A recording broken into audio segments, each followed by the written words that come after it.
It's day 2 of our 7-day shadow, the hedgehog. Today's prompt, dreams. Please enjoy responsibly. The airship shudders. Outside, Eisenstadt never sleeps, not even at dawn. It hisses, clatters, smokes. Even the wind carries gears, but beneath the noise, something is growing. Rebellion, ancient knowledge, and the hunger of the goddess. Lyra presses her forehead against the cool glass of the viewport. Ever since she looked into the rust script, she sees differently. The colors are darker, sounds are sharper, runes dance on her skin. Even though they were never written there, Kira is gone. Her trail is cold. Her loyalty, long since broken. All that remains is pain, and a call, a dream, leading her to a place no one knows anymore. The flame chamber. Where did she learn that? From stories, from bedtime stories. Before she turned 8, she lived in the Crucible. These days, no one under 60 remembers much about the place. Fewer still have walked its rusted paths. So how does she know about the flame chamber? Because her father used to tell her bedtime stories about it. Stories about the first oath, the powder alchemists and their pact with the goddess of gears, how they vanished into the shafts of the old shipyard, those rusty tunnels where the locomancers once worked, turning scraps of metal into clockwork wonders, how the last powder alchemists hid down there when the Baron's men came looking for them, how they sealed the place with the last of their fire, turning the cavern into the heart of the earth, where the gears of fate turn. The entrance to the flame chamber lies beneath the shipyard, her father had said. If you walk through the morning mist until you see the ghost of a gear, then the earth will part for you. Except she doesn't see a gear. She sees a gap in the fabric of reality, a tear in the world, a portal. She steps through and finds herself inside a massive cavity. Walls of black all rise around her, streaked with red veins. In the center, a low mound made of twisted steel, covered with a blanket of ash, an altar, and before it, a figure, old. Burned, his voice sounds like tearing paper. So you are the daughter. Then you know the price, ... for truth. The man introduces himself as Varin. Once he was one of the guardians of the Powder Oath, sworn to protect the legacy of the last flame, the one who fell last, the one who chose death over surrender.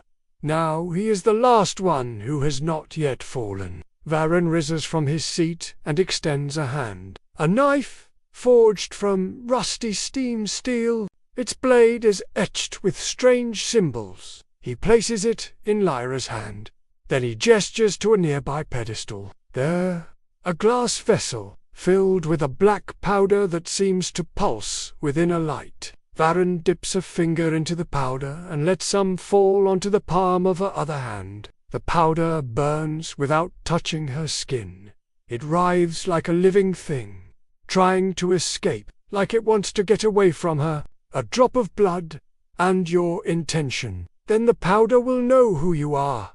Lyra hesitates. Memories crowd her mind. Of her father, holding her after he'd been burned. Of the amulet, pulsing on his chest. Of the red powder. Memories of a life well lived and lost. Kira had taken her away from all of this. Hadn't that been the point? To escape the crucible, the burden of the oath, the whispers of the goddess? Then why has she returned? She closes her eyes, draws a deep breath, and cuts. Her blood mixes with the powder. The rune on her forehead glows brightly, and the vessel begins to sing. No, not a vision, an echo. Images flash through her mind, not of the future, but of the past. She sees her father kneeling before the altar, Kira at his side, both of them younger than she's ever seen them. And then, the voice of the goddess. Powder is more than fire. It is will. You can lead it or be led by it. She understands now what the oath means. Not power, but submission. Not control, but responsibility. When she opened the portal, she didn't just step into the flame chamber. She brought a piece of Eisenstadt with her, a fragment of reality. As the vessel pulses, the images continue. She sees the last alchemists preparing to flee, sealing away their power, turning their grief and anger into a weapon. She sees Varen, younger, stronger, whispering his oath into the heart of the earth. Then the portal flickers. The air grows cold. Beside her, the flames die down. Varen coughs, his face pale. The portal is closing. He has no more power here. And then, the most important story of all. The one she's waited so long to hear. The one her father never finished, because he never got the chance. Lyra meets her father's gaze, steady and kind. She reaches out and touches his cheek. Warm, real, solid. Then the portal collapses. The connection breaks. Varen falls to his knees, and Lyra is left alone in the flame chamber, kneeling before the altar of the last flame. Beside her, the three alchemists materialize, emerging from the shadows, their forms flickering. They are not alive, but they are not dead either. Bound by the oath, they are echoes of what they once were.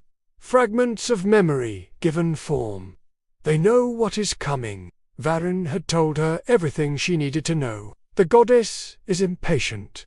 Kira will soon open the gate to the citadel.